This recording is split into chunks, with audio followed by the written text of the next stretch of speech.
অনেকে কাশ্মীরি মির্চ খান না, যেমন আমি খাই না। তো কাশ্মীরি মির্চ ছাড়া বা লঙ্কা গুঁড়ি ছাড়া আমি ঝোলটাকে লাল করব। প্রথমে আমি চিনি দিয়ে দিয়েছি, এবার আমি দিয়ে দিলাম হলুদ। ঝোলকে লাল করার প্রসেস এটা। শুকনো লঙ্কা ছাড়া কিভাবে আপনারা ঝোলটাকে রেড বানাবেন, মনে হবে যেন শুকনো লঙ্কা দেওয়া হয়েছে। তো আমি এর মধ্যে দিয়ে দিচ্ছি জল। দেখলেন কেমন রেড রেড হয়ে গেল শুকনো লঙ্কা ছাড়া।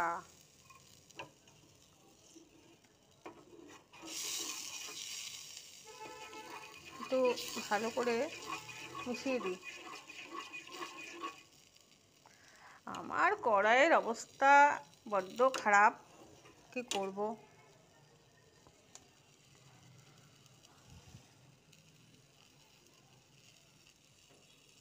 এইভাবে আপনারা ঝোলকে প্রথমে একটু তেলের মধ্যে সামান্য চিনি, তারপরে হলুদ দিয়ে ঝোলটাকে এরকম লাল টকটকে করতে পারেন।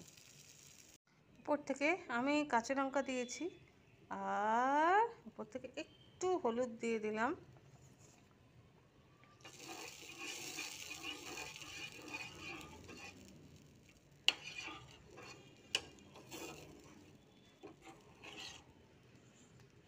হাহা, দেখুন শুকনো লঙ্কা ছাড়া আমরা লাল লাল মাছের ঝোল করতে পারি কি না। শুকনো লঙ্কাটা তো वैसे भी सूखा मिर्च खाना सही नहीं है।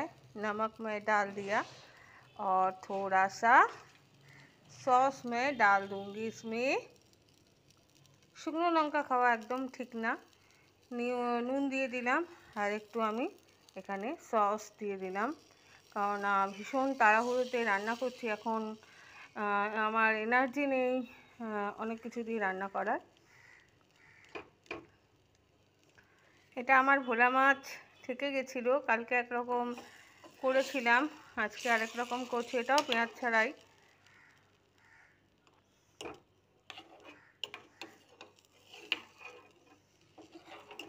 শুকনো লঙ্কা খাওয়া একদমই ভালো নয়, তো আমি সেই জন্যে এখানে চিনি একটু দিয়ে দিয়েছি। দিয়ে চিনিটা দেওয়ার পর হলুদ দিয়ে কালারটাকে এনে এখানে লাল লাল ভোলা মাছের ঝোল করলাম।